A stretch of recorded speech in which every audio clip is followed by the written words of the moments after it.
Welcome back, everybody. Episode 11 of season 3. Christmas episode.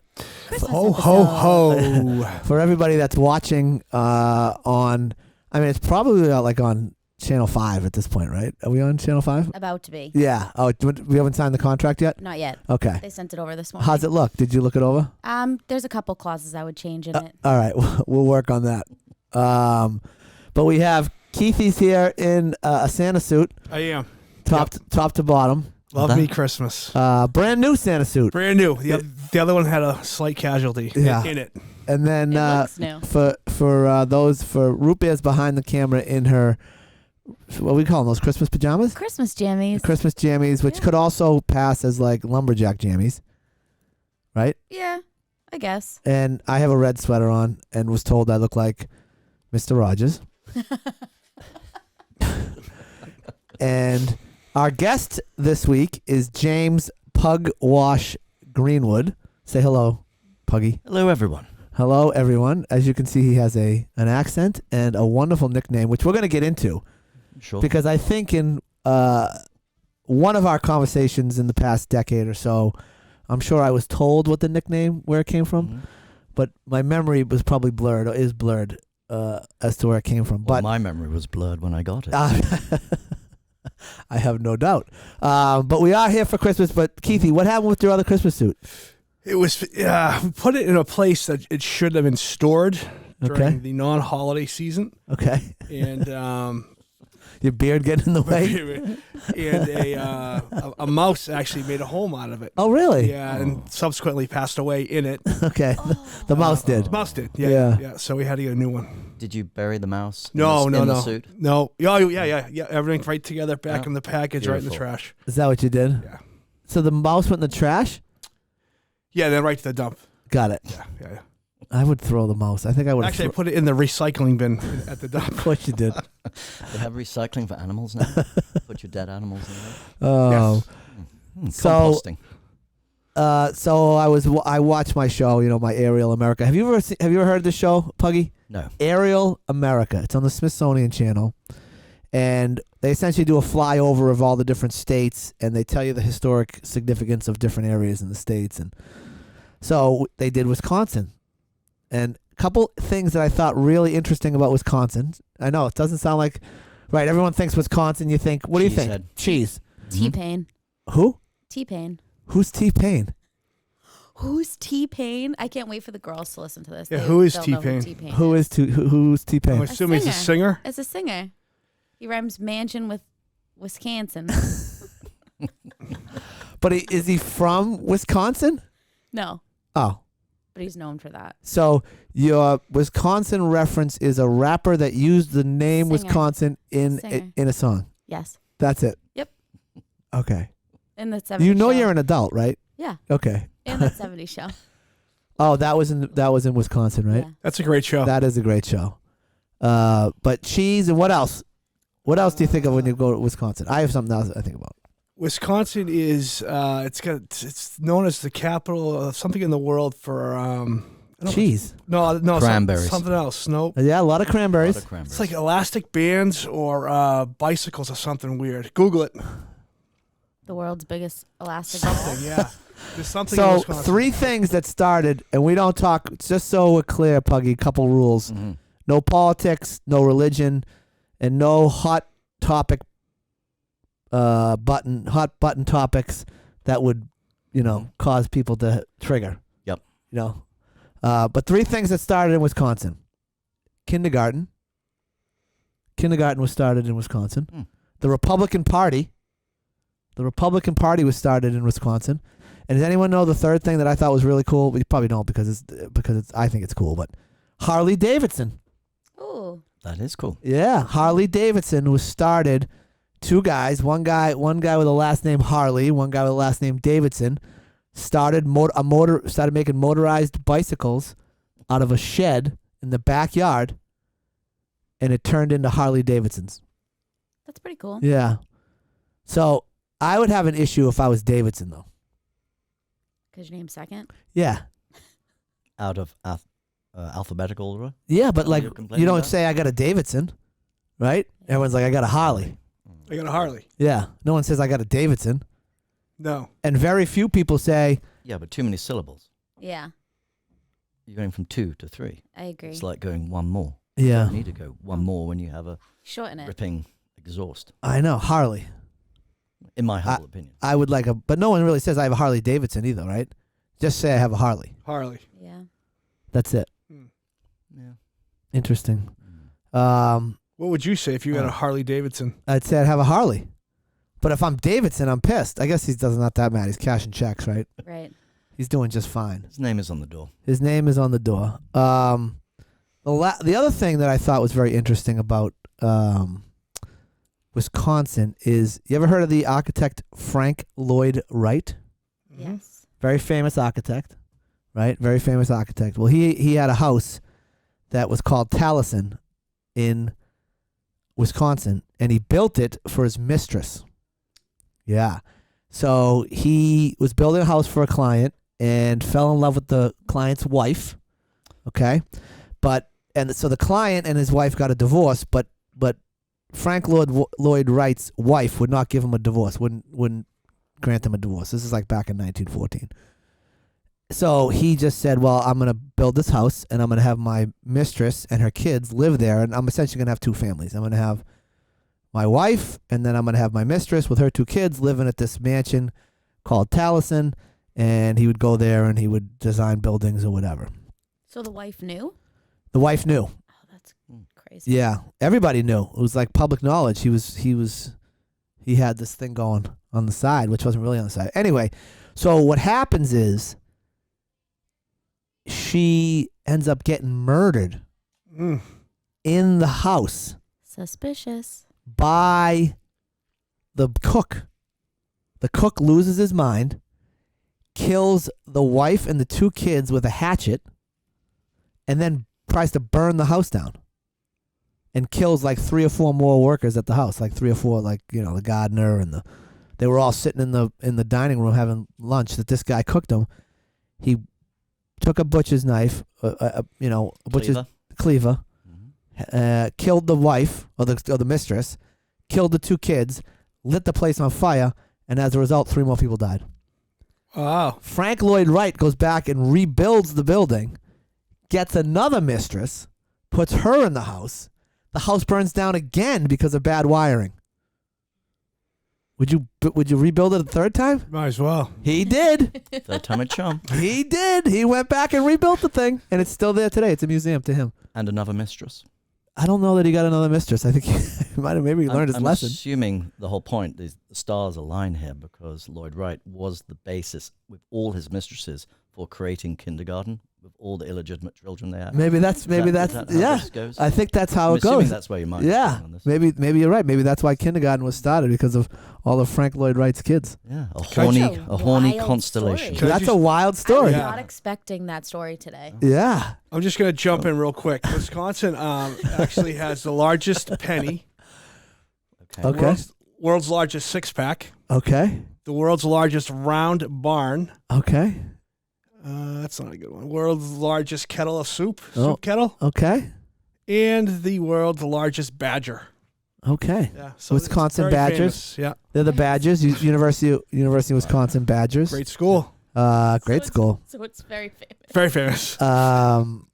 So something interesting, and I Just think, on that last story, though, yeah, if you were the chef, yeah. wouldn't it just be easier to like poison people? That's what I would have thought, but he I must mean- have really lost his mind, Yeah. Maybe he was in love with the mistress. and he just couldn't And handle. he couldn't take it anymore. And if I can't have you, nobody no one can. Yeah, Mm. don't This should be a movie. I wonder if it is. Oh well, Frank Lloyd Wright. There you go. That's the $1 million movie idea right there. I don't know if you guys noticed, but this past week was the 250th anniversary of the Boston Tea Party, I saw this in the news. which I look very side eye over at the bloke sitting next Pay to me your over bloody here. taxes. That's all I got to say. This bloke over here who we beat up in that war, Hey, didn't we? hey, you're the 2 redcoats today. Don't start on me, sunshine. Yeah. Did you know that? Yeah, You knew it was a 250-year I anniversary? did. I saw it on the gram. Oh, you saw it on this, so Yeah. did I. I didn't know. But it makes sense. 1773, 2023. So happy anniversary to the Boston Tea Party. Do you still have hard feelings about that? No, because I have my tea every morning and I stew about history and Yeah. how, in fact, if this great country had not overthrown the Redcoats, then Who knows what would be? Oh, wouldn't be sitting here today. Not No. here, No. yeah. Would all be you sound like Puggy. yeah, would all sound like Puggy. Yes. That would be problematic in It itself. would for me. Hundo P, that would be terrible. Hundo P. Hundo P.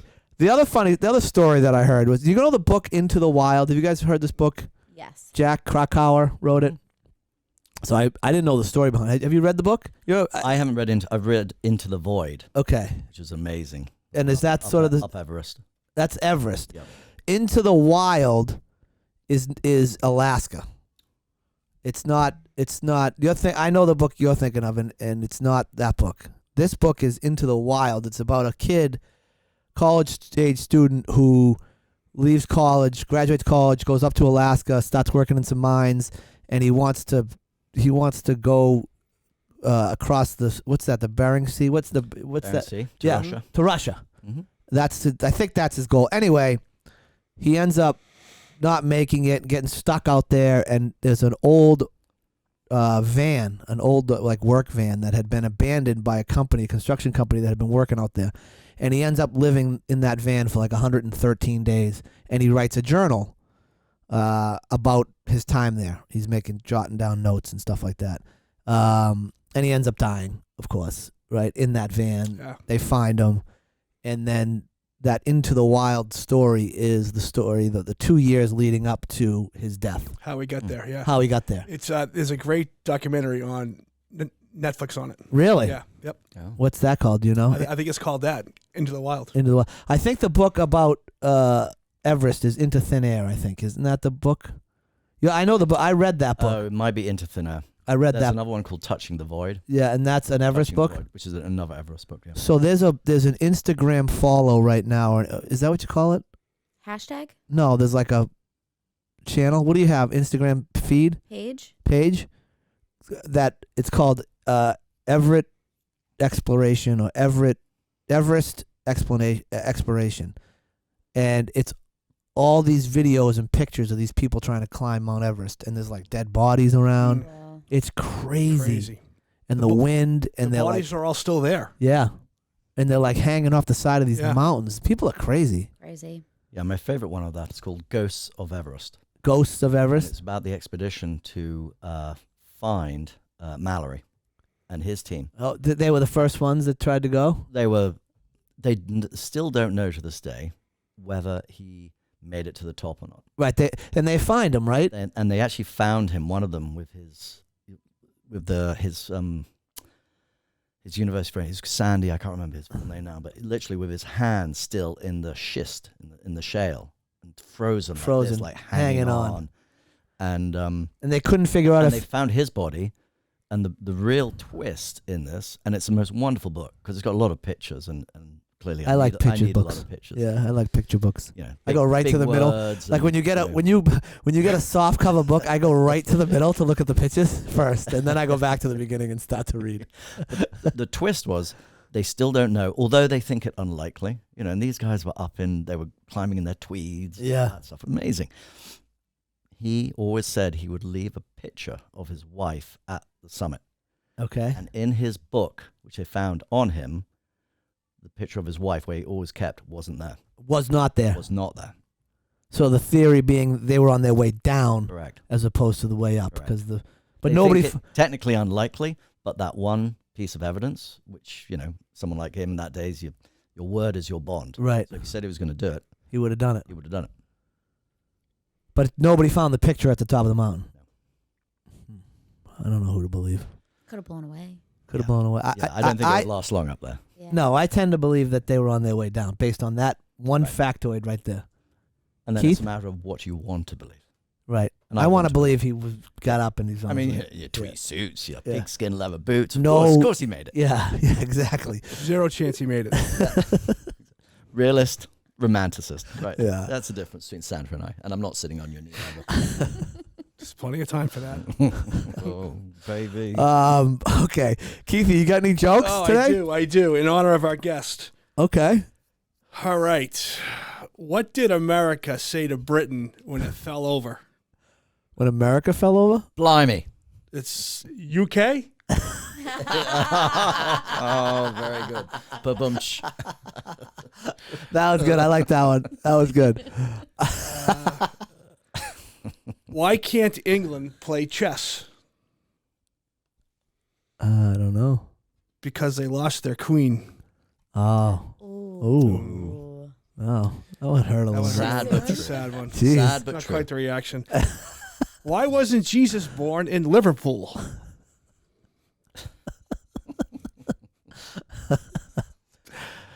Because God couldn't find 3 wise men and a virgin. Oh. Burn. That's all I have. That's all you got? I had to keep it somewhat clean because Pug and hockey and Madeline. That was a good one today. Yeah. That's good. Good run. I like Good that. run. Good job. So, did I tell you I went to the zoo the other day? You did actually, yes. Yeah. Went to the zoo. There were no animals. Just one dog. It was a Shih Tzu.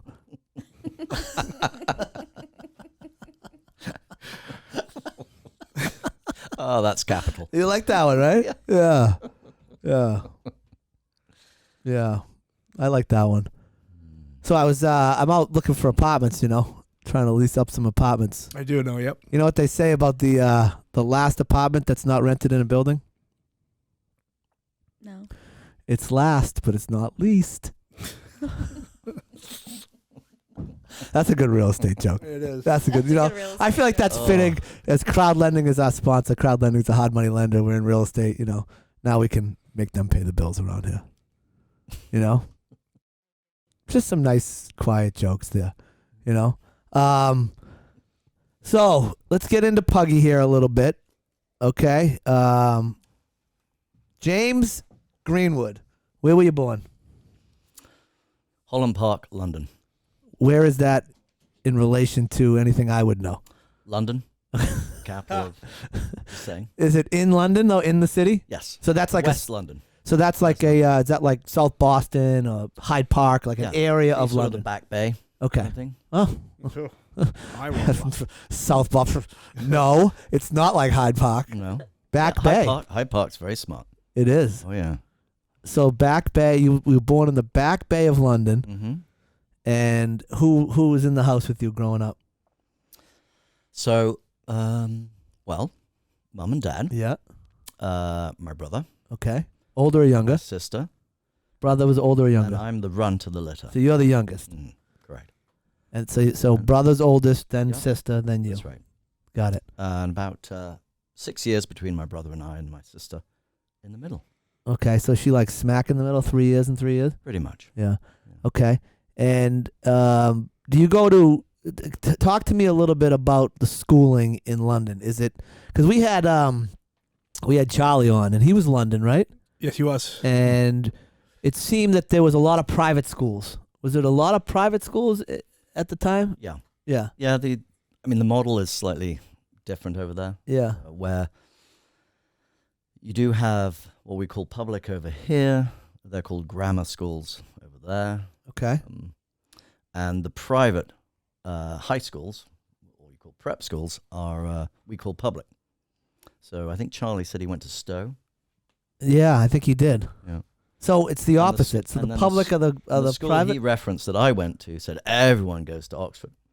I wanted to say to Charlie on the record that Charlie, if you're listening, you're about to get taken to the mat. I did not go to Oxford. You did not. No.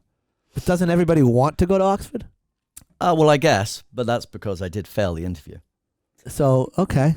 So how old are you when you And so I turned up with my cousin. turned Very up? close. Very close. Same age? Same. How old are you at this point? So I am 54. No. When you interviewed for Oxford? Yeah, You're a so little- I went as a mature student. They looked at me. That's probably why they said no. Yeah. Oh, You're yeah. applying for the 8th grade? Yeah.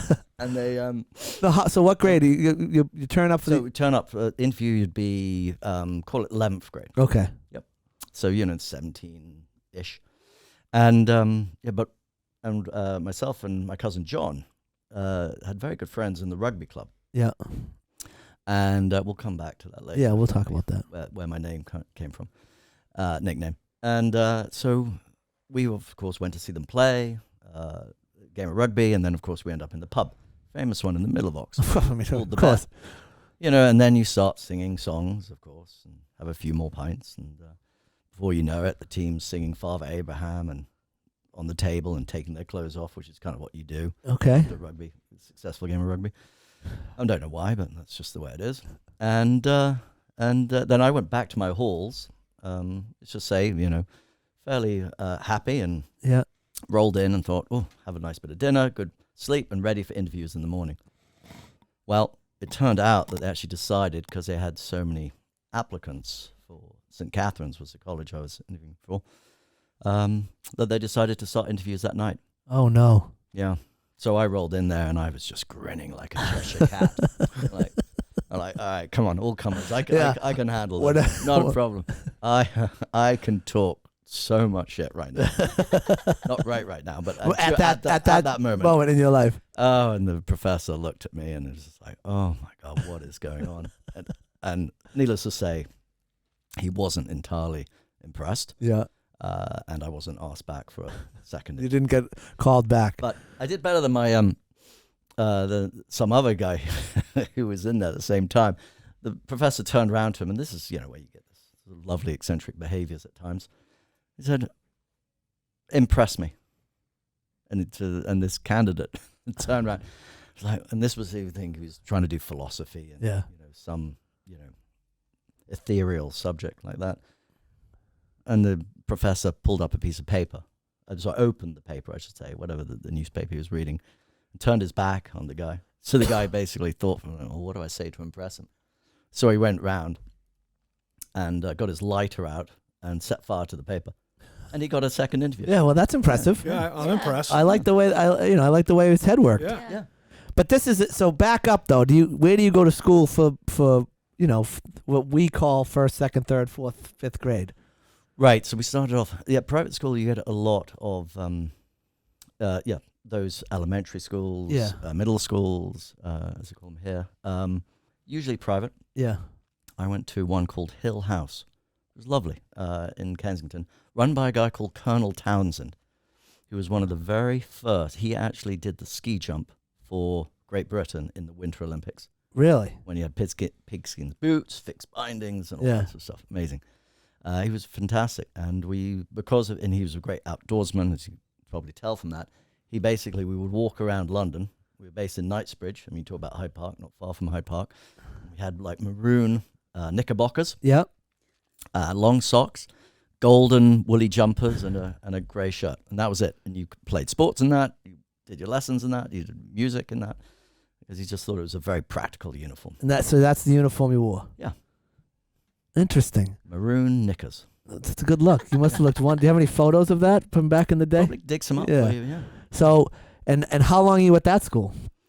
So that would have been your elementary and middle. Okay, and do they have sports like they do here? I mean, what sports are you playing? Soccer and rugby, I presume. Rugby and fencing. Soccer a little bit, not as much. Fencing, which you did. Yeah. Fencing, which is great. And we went to the West London fencing school, and a guy called Ganchev, who was actually a former world champion, was the old guy, grizzled vet there. So can you answer a question for us? Because I think we want to know what touche means. Is touche a fencing term? I don't think it is, right? I believe so. Yeah, I don't either. On God, but not touche. Yeah. No, it's no touche. Did we discuss that last time? Yes, didn't we? I know we discussed on God. Yeah. But did we do touche? Yes. I think you guys need to have a fencing duel. No, because the touche was that touche. John Snyder said that was the counter. The counter to the on guard. No, like you block and then touche, and that was called the touche. It's like the dip. What do they call that? So did you fence? I should know that. When you you hit should. Yeah. your opponent in fencing, they say touche to signify a point against them. Oh, Yeah, there you go. There you go. The word, John Snyder was touch. right. the word means literally touch. means touched. Yeah. It's like you're reading it. Who would have thunk that? Command of the English language, separated by a common language. So, do you have any teachers other than Divided by a common language. divided? I see. Now that's a linguist. Oh yeah, well he puts me to shame. Puts me to shame. So, any other teachers that or coaches that struck you coming up? Not struck No, you. I mean, well, the Ganchef did. Oh, yeah? Saber out and whack you Yeah. on the side when you weren't paying attention. As it should be. Yeah, no, I grew up in the age where you happily would get whacked. Yeah. Whenever Different you weren't era. paying attention. No, totally different era. Yeah. Oh, I mean, my mum. I mean, I used to call her Cool Hand Luke in the kitchen. I mean, any utensil, wooden spoon, whatever. Pink it's like, brush was what? Yeah. Yeah. straight up. Yeah. No question. Rolling pin in my house. Is that a rolling pin? Oh, that's hardcore. Yeah. Pink brush my mother had. That and a wiffle ball bat. Yeah. I'll take the wiffle ball over the rolling. Yeah, give me the wiffle. We used to have it in the car with us, and she'd have it in the front seat, and the 5 kids in the back, and she wouldn't even look. She swinging the thing.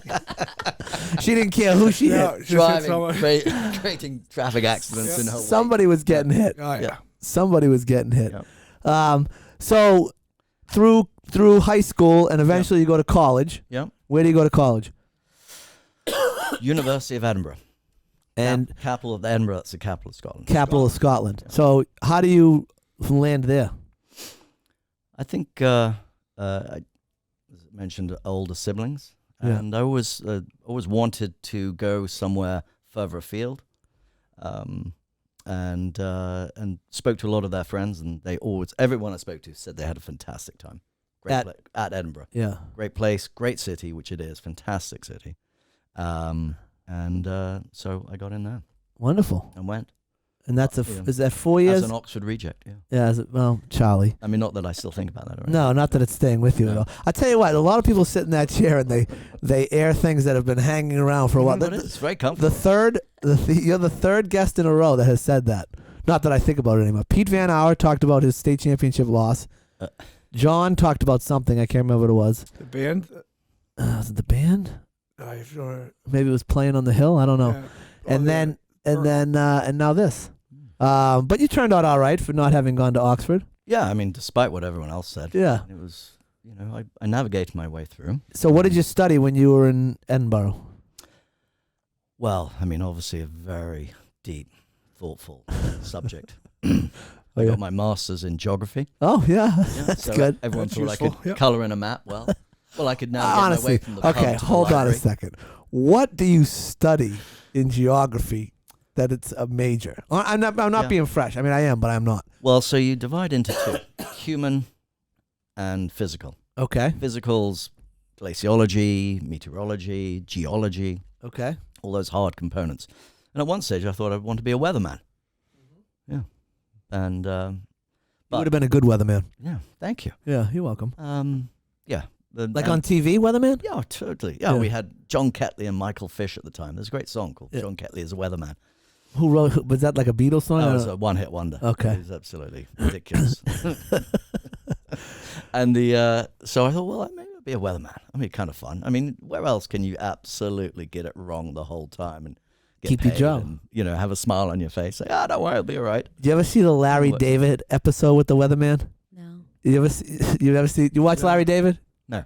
So Larry David has an episode where he's at his country club and the weatherman is a member at his country club, and the weatherman goes on the weather that night before and says tomorrow's going to be a crap day, rain, cold, and it turns out to be a beautiful day.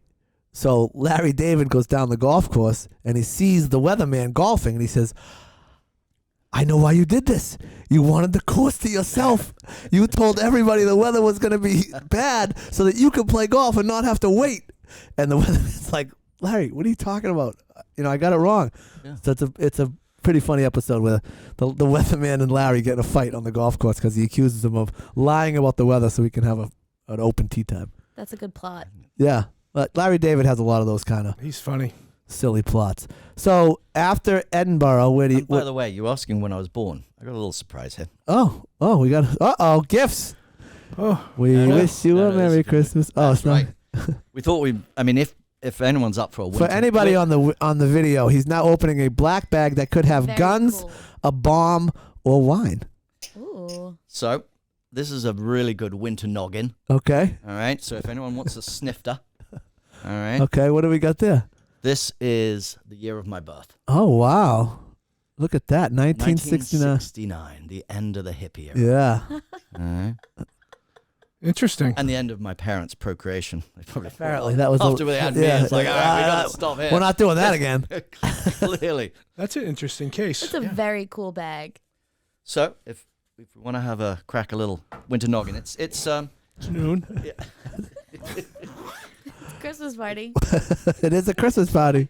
There you go. We can have some of that. It's from a lovely area in the southwest of France called Maury. It's basically a version of French port, Okay. fortified wine, and obviously port lasts a long time. Hopefully, and when you're my age, it's a long time.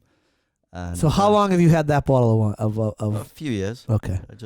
I got a few of them, and I thought, oh, I know he's going to ask when I was born. And Yeah. I did. I thought, well, that will. So can everybody see that?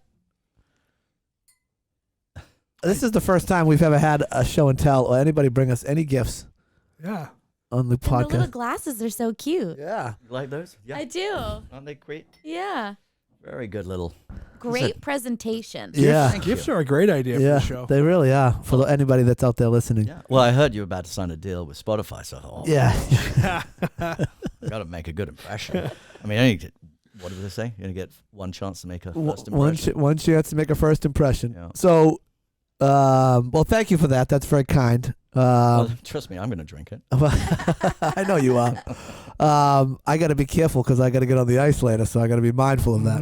Mhm. Now, so after Edinburgh, what happens? Yeah. So I did geography masters, Yep. which I can see you're deeply impressed by. Yeah. Well, it's like my And, sociology major. It's right there. Exactly. You just Yeah. Doesn't But you- matter, kids. Just do what you gotta do what you got to Yeah. do. Yeah, I mean, the UK model as well, you just try and get to the best place you can, unless you're going to become a doctor, Yeah.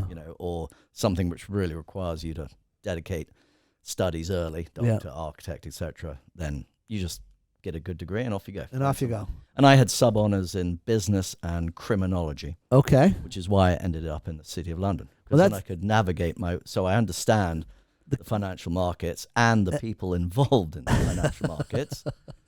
That's not a hot The topic criminal, at the all. criminal mindset of the Yeah. market makers. And the geography obviously allowed me to actually find my office, Yep. both, and then find my way to lunch and find my way back. Back from lunch. Yeah, which is important. Old school. Yeah. I used to have one lovely director, or partner of the first firm, and I was like very green, I'm like, all right, And he every time he'd just look around, he would say, "Oh no, I never drink alone." So whenever he didn't have one of his, other partners to go and have a glass of wine and a smoked salmon sandwich at lunch, he'd say, "Greenwood, what are you doing? Come and have lunch with me." And slowly, and he'd pour me like half a glass and Yeah. he'd drink the rest Yeah. of the bottle. And you just sit there and watch him drink. I just watch him drink. Like, Yeah. okay. Yeah. But, I got a nice smoked salmon sandwich out of it. So it wasn't all lost. No, could have been worse. So where do you go to work after you graduate? So I went to, I was just talking to Root Beer about how I was number 33. Well, actually, I went to do the ski season. Oh, After where? I was a ski guide in Tignes. Okay, where is that? Val d'Isère. So that's in the Savoie, France. Okay. French Alps. Wow. Which was fantastic. I had an itch. Yeah. Didn't require penicillin, but Yeah. just an itch to. I knew I'd always wanted to do a whole season. Yeah. And there's certain times in your life when you can just. That was one of them. That was one of them. I mean, my parents were again wholly unimpressed, like Yeah. you are with my degree. Yeah. And we had. So I went out there and had the most wonderful season at ski guide, and you just meet some incredible different people. But skiing was a passion. Yeah. And I thought one of the things I got it from when I was young, because you got asking about sports. I remember on a wee mountain in Austria, my grandparents had a house, and we'd go out, we'd decamp there for 4 weeks. Okay. You'd break up, middle of December, and you'd start the second week in January back at school. And I remember I was like 8 years old, whatever, and you go to ski school, and then you're gonna have your ski races at the end, and you're Yeah. like, oh, this is great. And I was in pole position, not because Yeah. I was the fastest, I just got drawn number one out of the hat. And And there's this guy comes along, obviously a big man, and he's got this nice suit on in those days. I mean, again, this is like nearly 50 years ago. Yeah. So this classic, like red pants, red and white. Yeah. It's like, oh, that's very Christmassy. Like, stand here. Yeah. But he muscles to the front of the queue. I'm like, oi! And oi, what are you doing? I'm first. Oi! I'm gonna start using oi. Oi! And Q. It's like, blimey, Yeah. what are you doing? And it's like, and he's like, "No, I'm going down first." I'm like, no, I'm going down first. So anyway, he obviously ignores this little runt, Right. quite rightly so. And down he goes. And down he goes. And I look at him going, God, he's actually pretty good. I want to ski like that. yeah. And I got told his name was Franz Klammer. I don't know if you've ever Should heard we of him. know him? You should know him. Probably Yeah. one of the greatest ever downhillers. 2 weeks after that, he won the Hunnenkamm, which is the big Kitzbühel downhill Really? Cup event. I'm like, oh, yeah, well, that would explain it. Yeah, no wonder why he got Yeah, down so Go fast. ahead. Yeah. Yeah, go ahead, buddy. Go ahead. So, watching him ski, he was an inspiration for skiing. So Yeah. there's a little nudge. Yeah. I was thinking about Yeah. nudges. Yeah. Yeah, that's a Franz nice- Klammer, that's a- I saw him. I thought, blimey. I want to Look him up. He was an absolute crazy man. I want to be like him. I want to ski as well as he does. So you went off and skied for a whole year or a Yeah. season. Yeah. And how did you get any? Were you ever like him? No. I tried. I used to actually ski with this guy who wanted to ski as fast as Franz Klammer, and he was called Andy Wanker. And he was hysterical. Sounds like a fake name. definitely not a no, real that's name. totally his real name. I I mean, thought- brilliant mind. You should have said Richard Wanker. We're not going down the name game. We pull out some other ones, as the Pope would advise. Now, what we talked about is Andy Wanker would go down, and he taught 5 languages. Amazing mind. I mean, really brilliant linguist. Yeah. And that's what he did on the side. He would teach languages, whether French or English or German, Yeah. whatever it was. But his theory, and I love these interesting people, his theory was to, if he skied as fast as he could, Yeah. and he would ski like this, he had 220 Oh, planks. I mean, full old yeah. school downhill. probably this wide, right? Really thin and just fast. No, they would, I can't remember the width, but they were just, I mean, they were massive. Yeah. And he would literally do these huge turns, and we'd stand at the top, and he'd say, right, we'll see you down at the bottom. Yeah. ETO. I'm like, what the hell's he talking about? ETO, which stands for Essential Turns Only. And he'd go down, and we'd get to the bottom. I said, how's that? He said, I'm still testing my theory. I said, well, what theory is that, Andy? I'm skiing with my mouth as wide open as possible, and I think the pressure from the air, if I get to over 100 miles an hour, will make me fart. And these are the sort of people, which you get out there. I mean, it's just extraordinary. It's extraordinary. Trying to go 100 miles an hour on a ski mountain so we can fart. So we get two. Yeah. Mouth open. That So was we his can theory. fart. Do you know that And he was one of the brightest people I ever met. Yeah, This you- sort of thing. So I after that, I thought, well, thank God I'm not that bright. I don't You need come to. up with theories like that. I don't need to be thinking like that. Yeah. That's Yeah. next level. Yeah. So where's Andy Wanker now? No, I don't know. Yeah. But the Johnny, the ski guide, who's probably one of the most beautiful. So rather than speed, I like steep and deep. Yeah. I like the powder. I like the going climbing somewhere backcountry and just dropping in. Yeah. That's my thing. It used to be. Well, you skied Tuckerman's a bunch, Yeah. right? Yeah, I do that nearly every year. Yeah. Are you still Friends, doing it's that? great. Yep. It's great. Yeah. Even I'd encourage anyone, even if you just go up there for the walk, just to get onto the basin Yeah. and looking around you in Tuckerman's, you realize what insects we really are. Yeah. We're just another creature on this wonderful planet. Yeah. I've never skied Tuckerman's, even when I was in my height of skiing, because I skied a lot. College and law school, I did a lot of skiing with my buddy Mark Glennon, and we always threatened to do that. But we didn't have the experience and the knowledge to know how to hike at all. Like that's where we would have got in trouble. Right. Yeah, you've got to. But again, you just follow what the guide. Right. There's lots of people. Yeah. So, yeah, it was when you start going off completely where there are no rangers and no other tracks, and you're like, all right, what am I doing? Yeah, what am I doing? So after you spend a season skiing, what happens? Well, then went into the city of London. Okay. As you do when you're sort of nomadic and not really sure what else to do with your life, but you've got geography. Yep. And you've got criminology. Criminology. Yep. It's kind of a logical fit. And worked happily there. At doing what? At BG for, I was a sell side, so I was a broker, institutional stockbroker in small and mid-cap stocks. Okay. And that was fun. So how old are you now at this point? 23, 4. 23, 24, living in London, working in finance. Yep. Like a gazillion other people. Yep. Just going here, there, and everywhere. Yeah. You know, weddings start coming up. Spending every penny you make on alcohol and skiing and that's right, rugby and whatever else. Games, whatever comes to mind. Yeah. Great life. Living. Right. I mean, just all of us are like, oh, yeah, it's so amazing. To be late 20s again. You could see you just looking into the distance. Yeah, just like a little bit of money in your pocket. Like, oh, yeah, I'll do that. Yeah, let's go do that. Yeah. Just, dropped out and wasn't married. So my one of my best friends, he was getting married. He's one of the first of our friends to get married.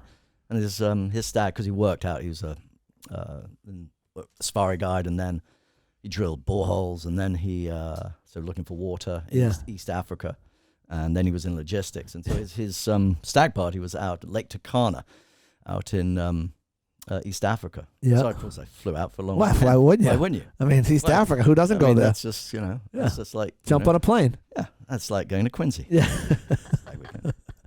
Now you got to have like a 6-person meeting just to go anywhere, right? Because you got to organize everybody. How does this affect that person, this person, that person? Mm-hmm. Before and who's looking after the dogs? That's you don't even have that. I haven't even had that. So how long do you do that in London? Well, and I think you're probably getting around to how did I meet my beautiful wife? Yeah. So, well, so should we talk about the nickname first or the wife first? Lynn. Let's go nickname. Nickname? Yeah. So that was... What is the nickname? So Captain Pugwash. Captain Pugwash. You can look that up.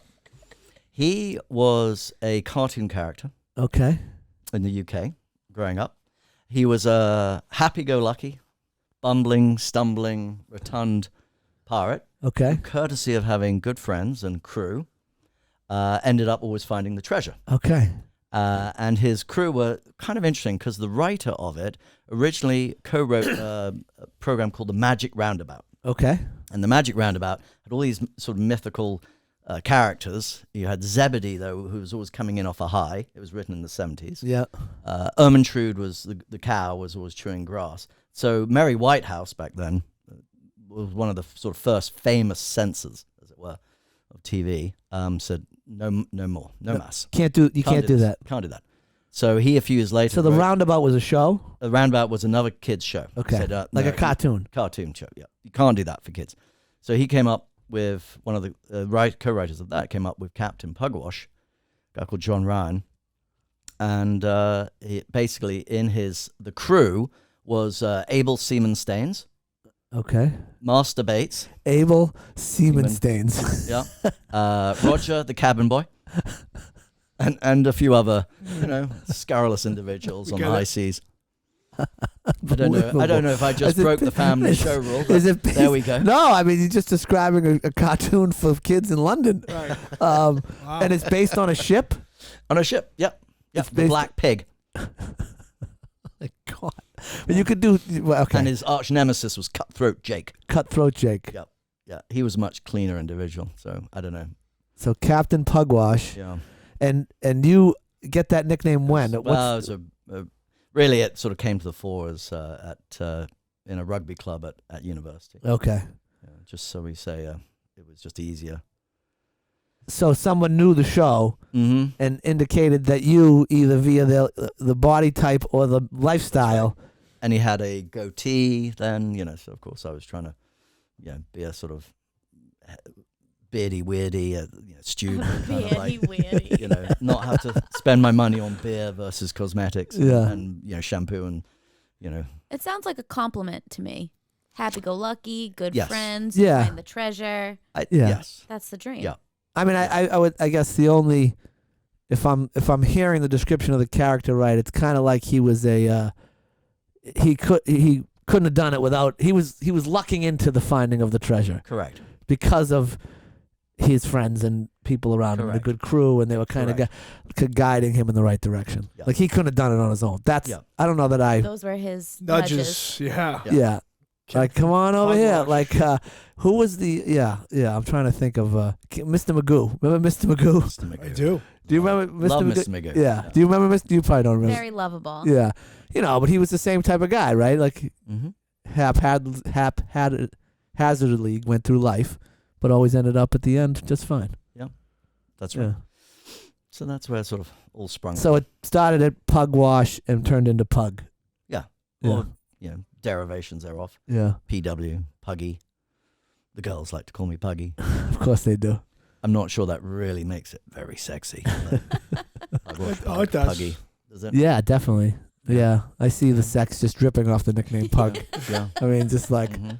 right? I just envision, someone says Puggy, I just envision like, Swooning. yeah. Yeah. What was the guy's name with the hair on the front cover of all the books? What was that? Fabio. Yeah, Fabio. That's what I see. Puggy, immediately vision Fabio. Yeah. So at some point in this illustrious career, you meet Lynn. Yeah. Tell me about that. Skiing. Oh. Oh, nice. So what was the guy's name? Fern Clemmer? What was his name? France Clemmer. France Clemmer? Yeah. What a nudge. Yeah. He gets you into skiing. Mm-hmm. Skiing leads you Yep. to Andy Wanker. Yeah. And then your wife. And some other amazing theories along the way. Yeah. That enough air blown into your mouth will make you fat. Yes. But you have to hit the right speed, though. Yeah. It's like breaking the sound barrier, I guess. when a Pun plane, intended. yeah. It's sort of like, I'm not sure it would be qualified as a sonic boom, but just curious. Yeah. And so skiing went skiing.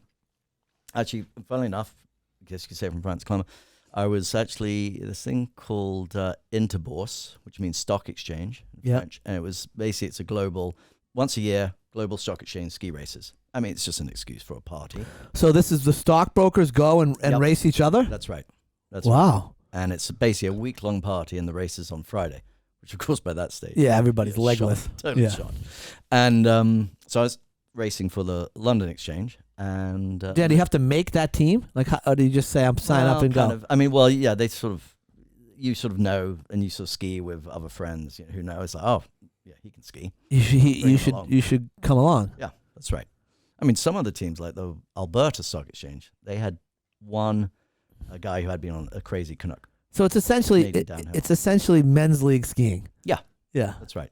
Yeah. Should do that for crowd lending. Yeah. Skiing or yeah. Yeah. It's a great trip. It's wonderful.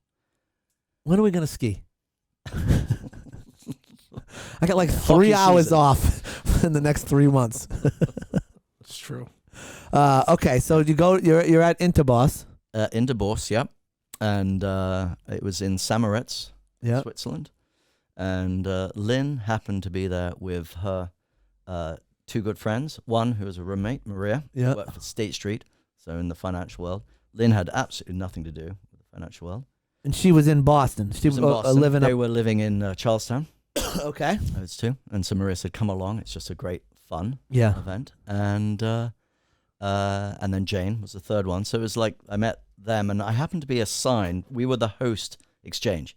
Okay. Obviously, not a lot of good ski hills around London. Right. And so we were hosting it there in Samoritz. And Tony, rest his soul, recently died, said, would you be prepared to help be a ski guide for one of the exchanges coming? Because you always want to make sure they know where all the parties are. Sure. Whatever, make sure everyone knows. So were you a what's going ski on. guide or a party guide? I was a party guide. Okay. In this instance. Okay. And I said, yeah, sure. Well, again, with a sexy name. Yeah, Puggy. I was like, well, how about a high proportion of women? And just the caveman instincts come to the think fore. about the way he said that. A high proportion of women sounds so much better than like, give me the one with all the ladies, Yeah. Bunch of chicks. Where are all the chicks? Yeah. That's it. I prefer a high proportion of ladies in my group. Yeah. Right? And Tony was this lovely big man. He played rugby for Harlequins, one of the top rugby sides in West London. He looked at me and said, how about 100%? Oh. I'm like, ooh. Now you got my That's a good attention. proportion. So I met Lynn. What are their proportions? I met Lynn, Maria, and Jane, who I'd met on previous events. Okay. You know, all three of them you had all met three prior? of them, and they were basically the Boston Stock Exchange. Okay. And I was the assigned guide, party guide, Okay. the rep, if you like, of the London Exchange. And so I met the three blondes of Boston. Okay. And you obviously know your Somerset Maugham, one of the great writers. Yeah. And he wrote fabulous short stories. He had one called The Three Fat Ladies of Antibes. I Okay. said, well, this is much better. I got the three blondes It's of a Boston, yeah. who love sport and didn't turn into pumpkins after midnight. Right. And so we sort of met there, and it was all very plutonic. And after a month, I came back from that. A month after that event. I was gonna say you were there for a month. Wow. I know. I wish. Oh my God. Oh, and there was white turf going there at the time as well. All those amazing-looking Argentinian polo players, you know, who advertised polo and stuff like that. They were actually white turf was going on, so they were having polo. What's white turf? White turf? White turf is basically polo, horse polo, on on ice. snow. Ice. On a frozen lake, on the frozen lake of Samoritz. Wow. It was pretty amazing actually to watch. The horses, the horses, they must have spiked hooves. Horses have skates on? Spiked hooves. Wow. I feel like that's dangerous for the horses. Well, I mean, yeah. I don't know. I didn't ask one. Interesting. But, I think the horses went on strike the next year. They were a little. They didn't like the working I'm sure conditions. they got double hay portions for going out on that slippery stuff. But it was pretty amazing. And so then a month after that, going back, my boss and CEO of the bank I work for called me in and say, we're making a small acquisition in Boston. Would you be prepared to go out and help develop operations? I'm like, How about that for a nudge? I know. Yeah. Mm-hmm. That's amazing. And one of my good friends, he went to Connecticut College, Paddy, from Boston, and he was at Edinburgh University for a year, and he loves sports, loves his beer, and wonderful golfer. Yeah. So I'm like, all right. Well, the guys like play golf and drink beer, and the girls don't, turn into pumpkins. Yeah. I'll go. Right? I'm like, all right, I got to check this place out. Yeah. And the first ever baseball hat I got from my auntie many years prior was a Boston Red Sox hat. Wow. So there was a lot of serendipity. Yeah. So how old are you at this point? 31. Okay. So still young. Still young. Yeah. Yeah, still young with a whole life ahead. Whole life ahead of you, about to throw it away. Just, Marriage and children, but that's a whole nother conversation. So you moved to Boston. You come to Boston in April 2000. So we're sitting in the tavern. So you moved, but you moved to Boston. Yes. Okay. Yeah. But I was sitting in the tavern in Charlestown. Yeah. One of the oldest pubs in Boston. Warren Tavern. Yeah. Having having Guinness. Yeah. As I'm partial to. And Lynn and I said, well, actually, Lynn, I've got something to tell you.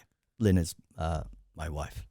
Lynnguini. Lynnguini, as the last car voice changed it to. And I said, well, I've got something to tell you. And this is where Lynn would be bad at telling us, because in her mind, I mean, she's going like, all right, he's married. Right. He's got kids.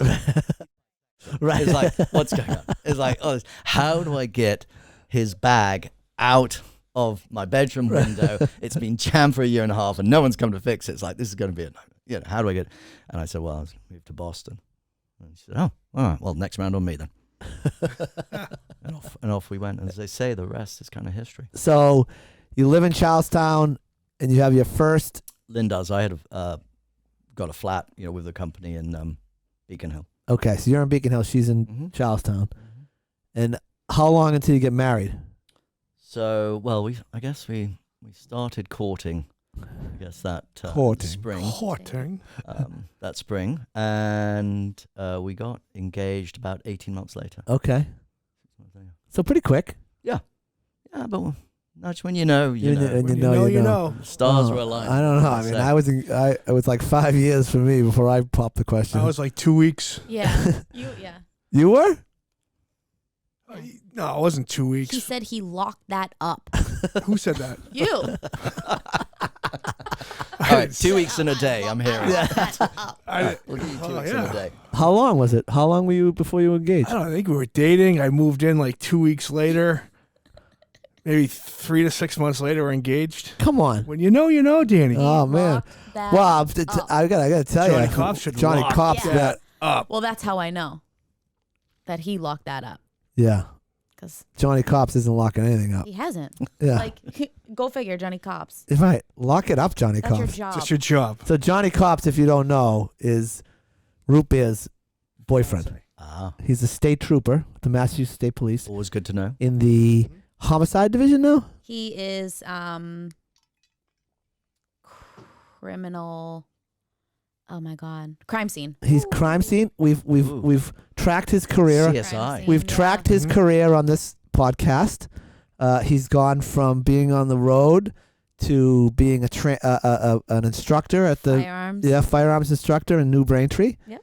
And then he went back on the road for a little bit. Yep. And now he's crime scene. Yep. Wow. During all of this time, she still does not have a ring.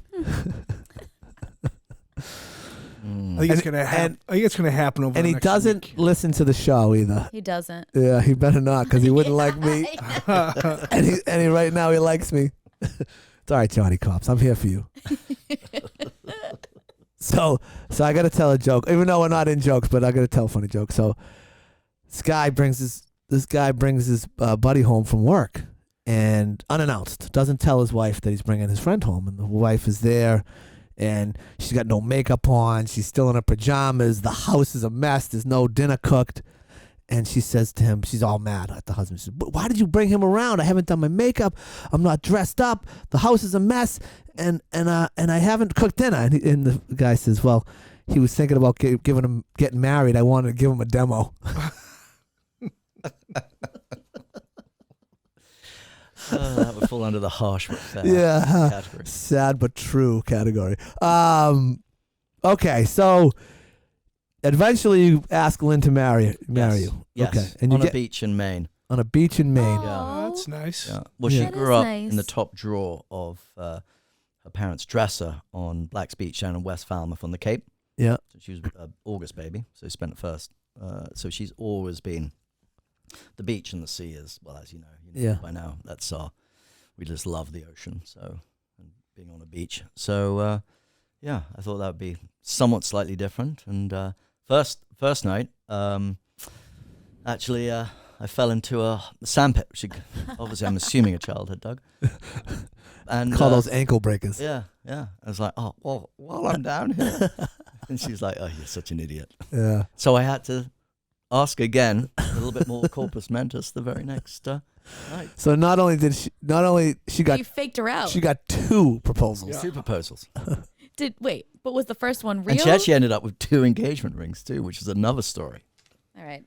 Who's listening to this one? Sorry, Johnny Cops. Don't know you, but love you. Yeah, we love you, Johnny. We love you. So, what year do you get married? 2002, Okay. And April the 20th. And as one of my ushers, Clarky, pointed out, says, "Oh, you know what, Pugwash, that's an extraordinary date you've picked. It's Hitler's birthday." I'm like, "Oh, great. thanks, Clarky. Yeah, It's really good for me to know as Yeah. I'm sort of Walking down the walking aisle. down Yeah. Great. And eventually you move out of the city. Do you have a kid first and then move out, or do you move out first? So we moved. We bought our house in May on the Cape. Yeah. We decided to either live in Boston. It's a wonderful. It's very like Edinburgh. Edinburgh, Boston is like London and New York in terms of the size, and you can walk across the heart of the city in less than an hour. Yeah. It's Edinburgh and Boston. It's lovely. Parking aside, either will enjoy the city life or get right the hell out. Yeah. So it's like condo, beach house. Beach house. Yeah. Wins every time. And so that was May 2003. And our eldest, Will, was born April 15th, 2003. So literally a month after our first was born, we moved. So you moved right away. I mean, We essentially. basically had Will we were on Commonwealth Avenue, for I think a month or 2. And you at prior to moving to Duxbury, which you do in like, I don't know, when do you move to Duxbury? 14, 13, 14? It's about 14, I want to say. We're Yeah. thinking it's 9 years. Yeah. You're And- commuting from Falmouth to Boston Yep. every day. Yep, from North Falmouth. Yep. So you're leaving the house at what, 5 a.m.? Yeah, I'd get up at 4:20. Yeah. Particularly in winter, you go stand up, but you do what you've got to do. Yeah. I mean, yeah, you were taking the bus in, right? Mm-hmm. Yep. Yeah. Or as we would affectionately call it in midwinter, as you're standing there bundled up and it's 0 degrees. We call it the loser cruiser. And boy, it didn't exactly felt like your hand of cards was very strong. Right. At 4:45 in the morning, waiting for the the loser 5 o'clock cruiser. bus, the loser cruiser to turn up. And you're like all shivering. Yeah. But you do what you got to do. But then you get back, and in the summer, and all, probably for 10 months of the year, 9 months of the year, you get back and take the dogs down to the beach, and when you get back from work. So it's good. So it's worth it. Was worth it. It was worth it, and you do what you have to do. Yeah, and I would suspect that you had time to decompress and kind of sort of unwind at the end of a day during that bus ride, whether an hour and a half or whatever. You'd hit the juddering on the bridge. Yeah. And you're like, oh, there'd just be a whole weight, like they say, Yeah. All your clothes fall off you, which was a little odd walking off the bus. I was going to say, that's my kind of bus ride. Like, that's what they call a magic bus. Yeah, that is a magic bus. And so... Oi! Oi! Army. Eventually, you moved to Duxbury. Now, what I wouldn't like to do, though, is play Quidditch naked. I mean, can you imagine being No, naked I on a couldn't. broom? No. Just be. No. I mean, I could. I mean, I have, I'm but sorry, it's just a random thought. I don't want to do it again. I mean, ever. Did I see you last Saturday night? At the Crooked Broom Club? Yeah. Yeah. Yeah. So on the buses and juddering, and yes, it was lovely. And then we moved to Duxbury. And why did you move to Duxbury? Kids' education. Yeah. Falmouth, North Falmouth, where McGansett, where we live, still have the house, is wonderful. North elementary school. North Falmouth Elementary is really, really good. After that, tends to get a little sketchy. Yeah. And and then also with the commute, I've been doing the commute for 11 years. I was like, you know what, I probably, particularly as the kids get older, you start to play more sports. You want to have a car in there. Yeah, you want to be able to participate somewhat. Yeah. So Duxbury made sense. And Lynn's best friends and roommate from college, from Babson, was Julie, and she's born and raised in Duxbury, and lovely, beautiful town, great school system. Yeah, you have the halfway beach between the Cape and Boston for my commute. Done. And that's when we met, when you moved to town, and your youngest daughter is the same age as my oldest daughter, and they started playing hockey together in 2015 or something like that. Maybe even before that, 14. I think it was 14. Right when you moved up, and somehow I got wind of your daughter as a hockey player, who affectionately called Mad Dog. And I remember she was going to sign up for learn to skate or learn to play. That's right. Or something, and I said no. Well, she was going to be a boys' team. She's going to be on the boys' teams. Yeah, she was going to play the. You get the president of Duxbury Youth Hockey. I am. What's it when they have like the Eagles and the Terriers and the Cross ice? Cross ice.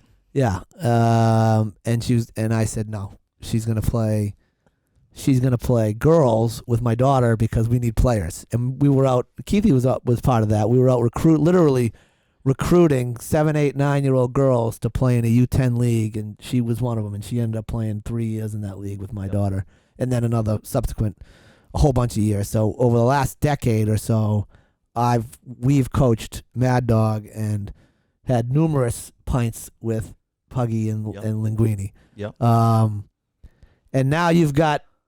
So are you still with that same company? No. Okay. You left that company.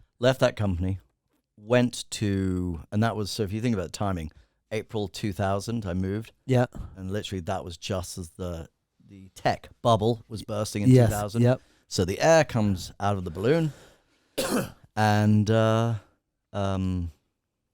then okay, my boss says, come back, you fire everyone and come home. Yeah. Back to London. I'm like, well, kind of, I got a situation over here. And, what do you say? You've fallen in love, and I kind of wanted to be at least 3 years, and I was enjoying Boston. Like, oh no, it's not right. So actually, I left that company, and the company which I'd been the manager of their IPO, was wanting to do some things in North America. Yeah. So the CEO rang me up and said, would you be prepared to be my man in Havana?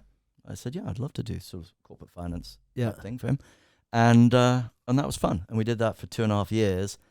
Because also I was trying with business school, but it's like, well, actually I've always preferred to be hands-on, more practical. It's like actually doing stuff versus more books. Right. More criminology, more geography. Right.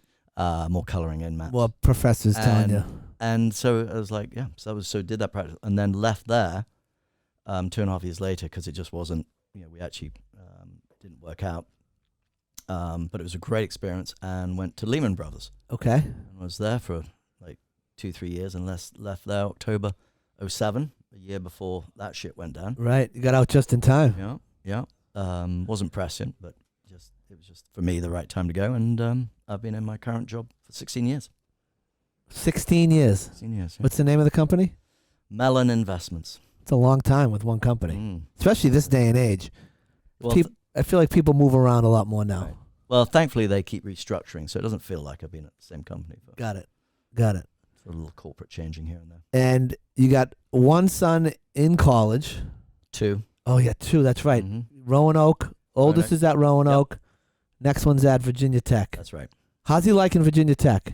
I think he's good. Yeah. I think he is liking it. He seems to be playing flag football and getting involved with stuff, and because he loves his food, and he's joined a boxing gym and all that stuff, and we said, well, let's get you the Maximus plan. So you got Maximus, the average and the minimus. And this is what, the food plan? The food plan. Yeah. And I said, well, okay, we'll get you the Maximus, because he said, I'm just going to eat on campus, try and be good. Anyway, after 7 weeks in, he'd blown through that. So we bought him another Maximus, which is actually the maximum you can have. You can only have 2 Maximus. You maximize the maximums. Yeah. And he was like, good for him. Yeah. He's just trying to, I said. So is he in good shape? He must be in great shape. He's in very good shape. Yeah. He's doing the caveman diet, works out twice a day, all that stuff. He's always been a workout. Will was very conscientious. Yeah. They both are. They're both very conscientious about their health, which is great. Yeah. So that he's at the business school at Virginia Tech. Yeah. I'm like looking, going, especially when we bought the second Maximus, which he went through just before Thanksgiving. So it's like. So now what do you do? So I'm like, I guess the business school hasn't taught you how to budget. Yeah. They're not. Was that not Next part of the semester. initial- Yeah. Profit and losses on the balance sheets. That's next semester, Dan. Right. Right. Yeah. So I think he's having fun, and being close to one another, they're great, because Will's been up there for a couple of football games. Because he's at Roanoke, which is a very small, like 2,000. Yeah, that's where Mark Gammons went to Roanoke. Yeah. That's right. Gammo went there. Yeah, that's right. It's and beautiful and part of the world. And Lynnguini is now very friendly with Mrs. Gammons. Yep. Yes, Mama Gammons. Mama Gammons. Yes, Yeah. Mama Gammons. Mary. She's a trooper. Mary. She's great. Mary. She's great. Yeah, Mary. they are wonderful people. Yeah. Well, I one of my favorite parts of the show is that when someone comes in that I've known for a long time, I get to learn a lot of new things, find out how you got where you are. Mm-hmm. I knew some of the story. I didn't know all of the story, so I appreciate you coming in. Pleasure. There's a lot more where that came from. I'm sure there is. But our listeners only go for an hour. Quite right. Otherwise, they get bored. Yeah. But I want to leave you with my story of the day, or my thought of the day. So there's this eagle. This eagle gets born in a chicken coop. And he spends his whole life in a chicken coop. So he's around chickens all the time. So he starts, he acts like a chicken. He does chicken things. He doesn't fly because the chickens don't fly. Nobody flies. He eats corn off the ground, and he, sounds like a chicken. He walks like a chicken. And then one day he's out in the farm and he looks up in the sky, and there's a beautiful eagle soaring across the sky. And he looks up at the eagle, and he looks back down at his chicken friends, and he says, "What's that up there?" He says, the chicken says, "Well, that's an eagle. Don't pay him any mind. We're not him. You're not him. Stay here where you belong with us." So the eagle doesn't leave. He stays there forever. Moral of the story is, be careful who you surround yourself with and who you listen to, because you could be surrounded by chickens when you're really an eagle. And if you don't explore yourself and figure out that you're an eagle, you're going to be acting like a chicken your whole life. Yeah. Like that one? I do. And I would just challenge you and the others to think, if you were a plate of eggs and bacon, Yeah. are you the chicken Or the the pig? Which are you? Root beer? I'm the chicken. I'm the chicken. Bacon. See, pig. You're the pig. I'm the pig. Exactly. So that basically tells you those who are involved, which is the chicken, but the pig is committed. Oh. Boom. I'm definitely See, a pig. you learned then. something. I You learned changed some it. things in geography. You would be dead. Yeah. You overcommitted. Right. Well, Puggy, thank you for coming in. Oh, pleasure. I appreciate Been a lot the of fun. port. I can't wait to drink it off air. Yep. Keithy, you look great in your suit. Merry Christmas. Say Merry Christmas. Happy Christmas. to Happy you too, Christmas. Santa. Root beer. I know you're off for like the next 15 Month. days. Bye. So enjoy your time off and tell Johnny Cops I said hello. I will. And if Bye. anybody needs a nudge, you know how to reach me because everybody needs a nudge. Goodbye. Bye. Merry I'll- Christmas. Happy Christmas.